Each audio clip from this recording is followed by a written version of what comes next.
کہ اپنی جان ہلاک کرنے والوں کو ہم جہنم میں رکھیں گے, کسی کو قتل کرنے والے کو بھی ہم جہنم میں رکھیں گے. اس کا مطلب ان کے لیے جہنم ہے. اللہ نے جو کہہ دیا, اب بتائیں وہ کیا کریں.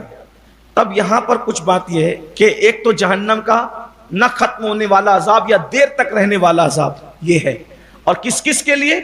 حضور علیہ السلام کے ظاہری دور میں پیدا ہونے والے شخص کو بھی آقا نے خودکشی کی بنیاد پہ فرمایا وہ بھی جہنمی ہے. خیبر میں حضور کے ساتھ آیا تھا, فرمایا وہ بھی جہنمی. حضور کے دور میں بیمار ہو کر کے اس نے ایک شخص نے تیر اپنے حلق میں گھونپ لیا, حضور نے فرمایا وہ بھی جہنمی ہے. تو آج تو اگر آپ ہیں تو ہماری اور آپ کی حیثیت کیا ہے؟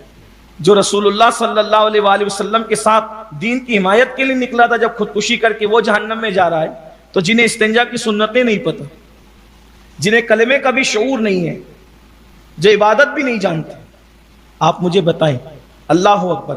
ہاں لیکن یہ بات ضرور ہے کہ اس سے کوئی یہ مت سمجھنا کہ معاذ اللہ کے صحابی جہنمی, استغفر اللہ, ہرگز نہیں. اس کو آپ کو ذہن میں رکھنا چاہیے. میں بار بار کہہ رہا ہوں کہ حضور علیہ السلام کے ظاہری دور کا انسان, اور رہی بات جو صحابی ہیں اور جن پر صحابی کا اطلاق ہوتا ہے, تو ہمارے عقیدے میں جیسے جنت کا ہونا یقینی ہے, ویسے رسول اللہ کے ہر صحابی کا جنتی ہونا یقینی ہے. ایک شخص نے مجھ سے پوچھا کہ یہ تو کہاں سے کہتا ہے کہ جیسے جنت کا ہونا یقینی ہے ویسے ہر صحابی کا جنتی ہونا یقینی ہے؟ تو میں نے اس کو یہی کہا کہ جس زبان نے ہم کو جنت کا پتہ دیا, اسی زبان نے صحابہ کے جنتی ہونے کا بھی پتہ دیا. ایک ہی بات ہے, جو ذات جنت بتا رہی ہے وہی ذات جنتی بھی بتا رہی ہے. آقا کریم صلی اللہ علیہ وآلہ وسلم ارشاد فرماتے ہیں, سرکار نے فرمایا کہ جس نے ایمان کی حالت میں مجھے دیکھا اور ایمانی کی حالت میں دنیا سے رخصت ہوا, اللہ نے اس پر جہنم کی آگ کو حرام فرما دیا ہے. اس پر تو جہنم حرام ہی ہے, جو اس کو دیکھے گا ایمان کی حالت میں اور ایمانی پہ دنیا سے جائے, اللہ نے اس پر بھی جہنم حرام فرما دی. اس لیے آپ کو یہ بدگمان ہونے کی ضرورت نہیں ہے کہ معاذ اللہ کوئی صحابی کے بارے میں ایسی بات قطعاً نہیں. اللہ پاک نے ان کے بارے میں فرمایا وَكُلًّا وَعَدَ اللَّهُ الْحُسْنَى, ان سب کے لیے اللہ نے جنت کا وعدہ فرما لیا ہے, جو میرے آقا علیہ السلام کے صحابی ہیں. بس ایک نقطہ یہاں اشارہ کر دیتا ہوں اس شخص کے لیے کہ وہ جہنم میں گیا کیوں. تو محقق, بڑے عظیم محقق حضرت علامہ مفتی فیض احمد اویسی رحمۃ اللہ علیہ لکھتے ہیں کہ وہ حضور علیہ السلام کے لیے بغض رکھتا,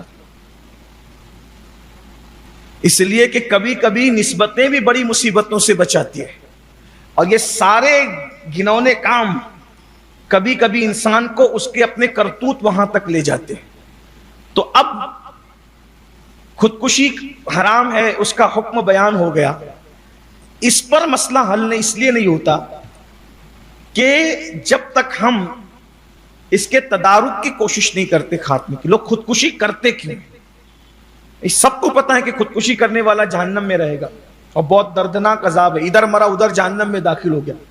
خودکشی کرنے کی مختلف وجوہات ہیں, اور وہ صرف یوٹیوب پر گفتگو کر کے اس کا مسئلہ نہیں حل ہو سکتا, یا تقریر کر کے مسئلہ نہیں حل ہو سکتا. ہمیں میدان عمل میں آنا پڑے گا. میں اس پر کچھ خودکشی پیش کر دی, پہلے اب مسائل پیش کرتا ہوں, پھر آخری میں اگر وقت رہا تو اس کا حل پیش کروں. خودکشی کی وجوہات. خودکشی میں زیادہ تر لوگ وہ خودکشی کرتے ہیں جو محققین کی تحقیق سامنے آئی ہے, جو ڈپریشن کا شکار ہوتے ہیں, ذہنی دباؤ.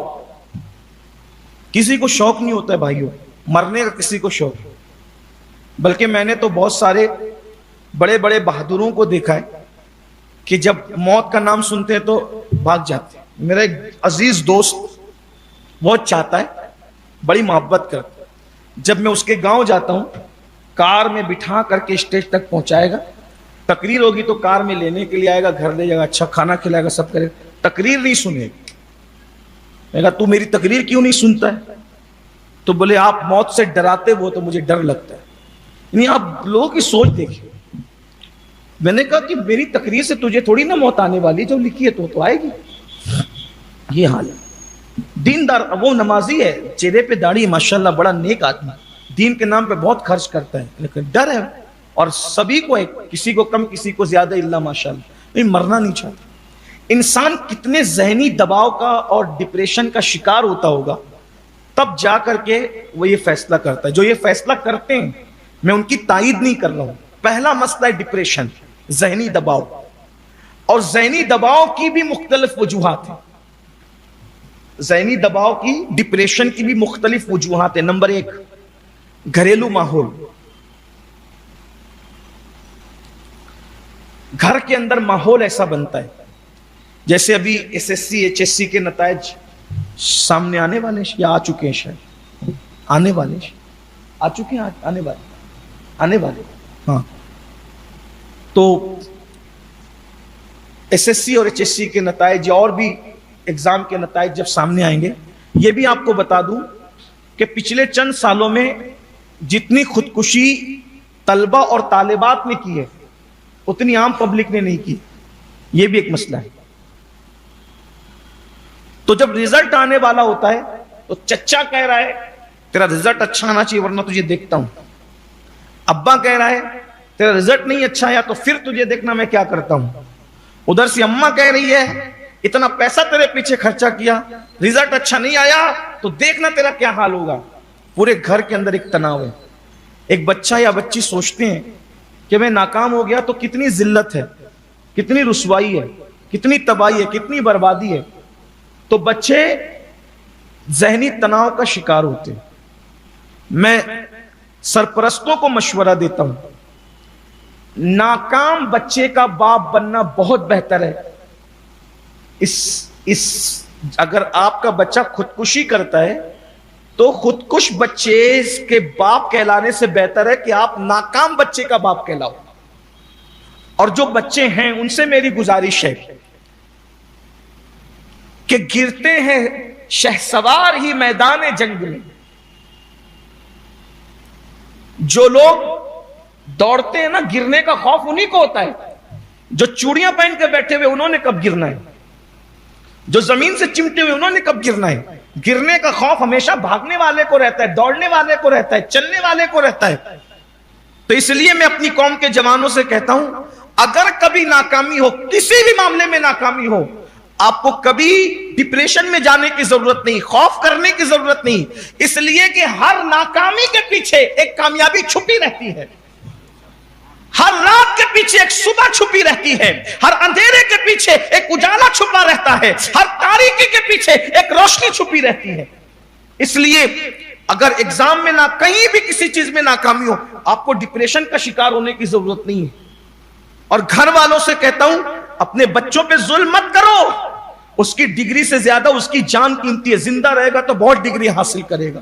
بے شمار لوگ ہیں کئی مرتبہ ناکام ہوئے، اس کے بعد کامیاب ہوئے تو ان کا کوئی مقابل ہی نہیں ہوا۔ اس لیے اپنے بچوں کو دھمکاؤ مت، ڈراؤ مت، بلکہ اپنے بچوں کا حوصلہ بنو، بچوں کو حوصلہ دو۔ اور گھریلو ماحول کے متعلق جو ڈپریشن پیدا کرتا ہے، اس میں تناؤ، تنا تنی، نہ شوہر بیوی کو پیار دے رہا ہے، نہ بیوی شوہر سے سیدھے منہ بات کر رہی ہے، بچوں کو مارا جا رہا ہے، پیٹا جا رہا ہے، گالیاں دی جا رہی ہے، یہ سب کچھ ہو رہا ہے۔ یہ تناؤ آخری میں خودکشی کی شکل اختیار کرتا ہے۔ اس کے لیے میری گزارش ہے کہ اپنے گھر میں محبتوں کا ماحول پیدا کرو، رشتہ داروں میں، خاندان میں۔ دیکھیے، ہم جن کے ساتھ زندگی گزار رہے ہیں وہ انسان ہیں، اور جو انسان ہے اس سے غلطی ہونی ہے۔ کسی کہنے والے نے، اچھے شاعر نے کہا تھا، خطا بشر کے لیے ہے، بشر خطا کے لیے۔ آپ کا دوست انسان ہے، اس سے خطا ہوگی، لغزش ہوگی۔ آپ کی بیوی انسان ہے، آپ بیوی انسان ہی کر کے لائے نا، تو اس سے غلطی ہوگی، خطا ہوگی۔ اسی طریقے سے آپ کے بچے، انسان کے گھر میں انسان ہی پیدا ہوئے، فرشتے تو پیدا نہیں ہوئے، تو آپ کے بچے بھی غلطی کریں گے۔ ان کو ڈانٹا بھی جائے لیکن پیار بھی کیا جائے، ان کی تربیت بھی کی جائے، ان کو روکا بھی جائے، ٹوکا بھی جائے، گلے سے بھی لگایا جائے۔ یعنی کہ صرف ٹوکنا، صرف مارنا، صرف پیٹنا، صرف تیز نظر سے دیکھنا، یاد رکھنا یہ سب آخری میں جا کر نفرتیں، کینہ، اور وہ جو ہے وہ پھر خودکشی کی شکل اختیار کرتا ہے، گھر اجڑتے ہیں، گھر برباد ہوتے ہیں۔ تو میری گزارش یہ ہے کہ رشتے نبھانا سیکھیے، بیوی کا رشتہ،